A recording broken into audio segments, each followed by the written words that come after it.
Good boy, Cree. Good boy, Cree. So we're working on Cree being comfortable having his blood drawn.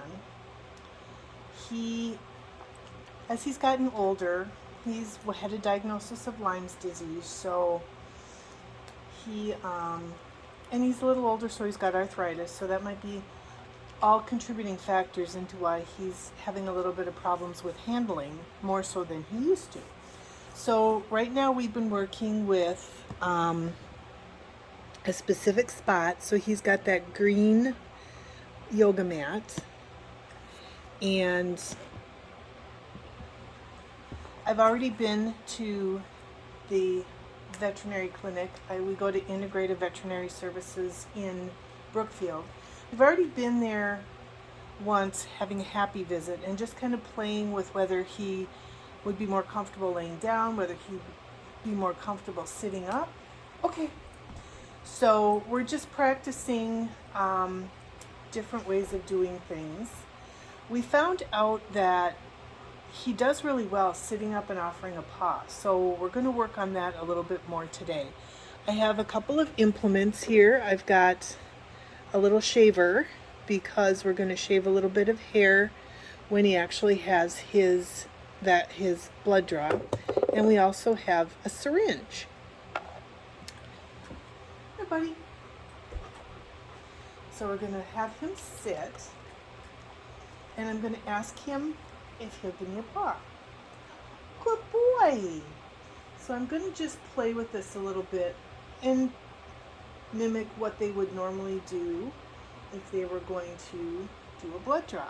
Now what I'm going to do here is I'm going to show him the clipper, and he's been taught that a nose touch means go ahead.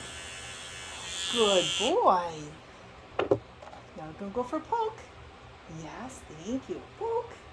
So I'm putting this on cue so that he understands what that means.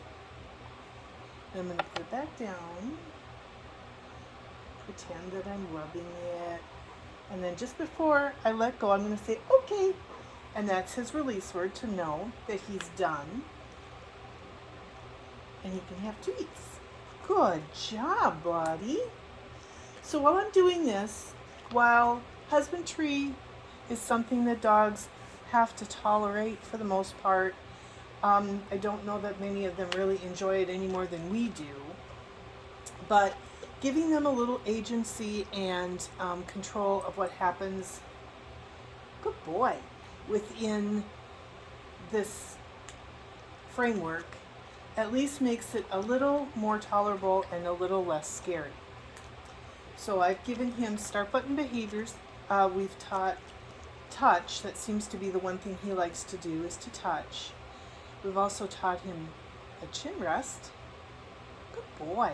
So that way, when we want to look at eyes, we can look at eyes. If we want to look at teeth, we can look at teeth. If we want to look at ears, no? Okay. So he took his chin out of my hand, so I stopped. Can I look at your ears? Oh, good boy. Okay. Good job. So since he was offering the chin rest, I went along with him. He's showing me some things he wanted to do, so I followed his lead. Now he's going to follow mine. A little bit of quid pro quo here, a little bit of give and take. That's only fair in everything that we do, right? So let me